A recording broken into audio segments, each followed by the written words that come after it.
Hey y'all, hey, I'm back. Okay.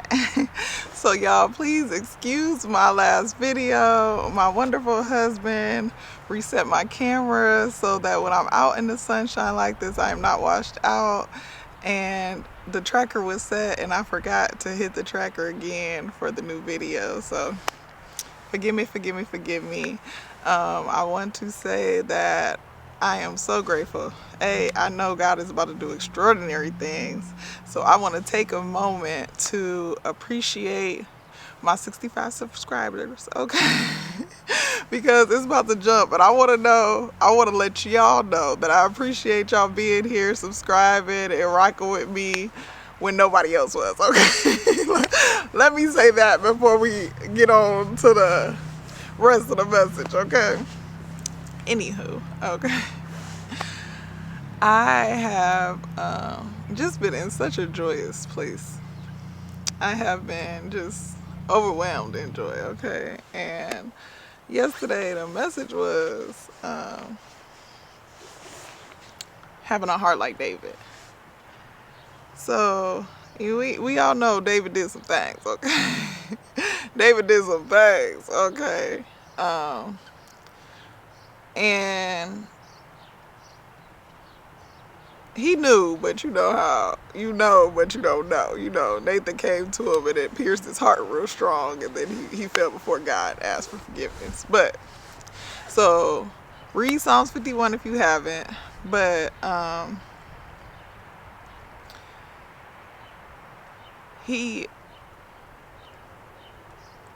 we should have a heart like David, because even in his wrongs, he knew to fall before God because of who God was. He knew that whatever he had did to get the things he did, Bathsheba, okay, that even though he was in such a place that he wanted it so bad that he disregarded what he knew was against God, to think about being out of God's presence struck him so hard that he knew he didn't want to live a life like that. He didn't want to live a life out of God's presence. And maybe for some people it's harder because you haven't been there, right? Even though you have, maybe you haven't felt it in a way where you take a step and feel yourself falling out of his grace, or falling out of alignment of where you're supposed to be going. And God is just so good, y'all. I never, okay? I never ever. And there was years that God was with me and I wasn't on the path I am now, and I still felt God, but to have the relationship I have with God now, and to be in daily communication with him and have such a strong relationship, to not have that would break my heart. That would be the worst thing that could happen to me from here on out. And I had a lot of relationships I really depended on for validation. And I pray for our daughters at night that they never seek validation from man. I pray, like, God, keep their eyes on you, that they never seek validation from man. And it hit me the other day that it's me. That I am also seeking that same validation when God telling me, like, you doing what you should be doing. I know it drives some people crazy that I'll be like, well, God said, God told me. But you wouldn't think nothing of me just being like, well, I heard something told me just an abyssal thought. Just if I was just like, yeah, I was walking and I heard this, or I thought about this out of nowhere, that would be fine with y'all. But I know my own thoughts, okay? I know my own thoughts, and there has been a period and I've had to recant because my understanding was off. Especially as far as my husband. God told me that we needed to be working on ourselves in singleness. And I took that as something else because the flesh was speaking loud at that point, okay? But God was talking about because we weren't married, we single. You know how your grandparents be like, y'all ain't married, y'all single, you know? And so I did misunderstand some things, but it does not take away that I hurt God. And I'll never let anybody make me question that. And the stronger my relationship is, they can't, okay? You can't make me question it. I know exactly what I'm being told, okay? And back to the point, to have a heart like David, even when we mess up, even when we fall short, and even when we just completely do what we know we shouldn't be doing, to be able to come back to God and fall to our knees. I mean, this is the same David that danced his clothes off, okay? That was in such strong worship. He danced out of his clothes. And people was looking at him foolish, you know.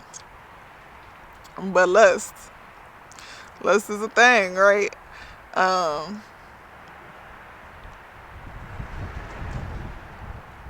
And y'all need to read it, but we're going to talk about it for a second. Because after he did the thing, you know, he was supposed to be gone. He was supposed to be at war with everybody else, be in the battlefield, right? He back at home chilling. And he look out his window and see Bathsheba, you know, bathing. And he said he gonna keep on looking, okay? He gonna keep on looking. And so, you know, he called for her. She came. They did their thing, and she found out she was pregnant. Now,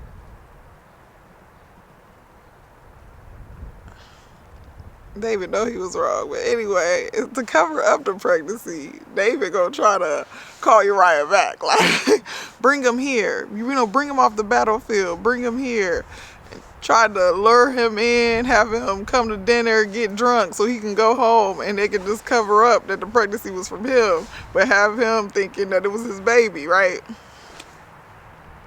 And Uriah was down for the battle. He's like, nah, I can't do this. I need to go back on the battlefield with my men until this thing done. You know, that's what I'm called to do right now, and I can't get distracted with no nonsense, okay?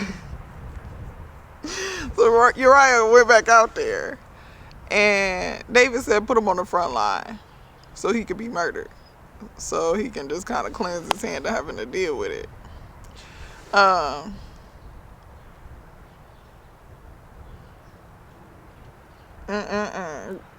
David know he was wrong, but he ain't feel it. You know, he was just like, well, clean up that mess. Let me keep on living my best life. And you know, then Nathan came to him and told him a story. And he like, oh, no. Somebody moving like that, they need to be killed, you know. And Nathan was like, yeah, the story was a parable about you, my guy. I'm talking about you. And he like, whoa. Dang, that's how I'm moving. I just wish death upon that person. And it really convicted him to the point where he was like, okay, let me really get back in line with God, because whatever coming behind this, I don't want to be a part of that. I know that I need God. And to fall to God in conviction and pure-heartedness.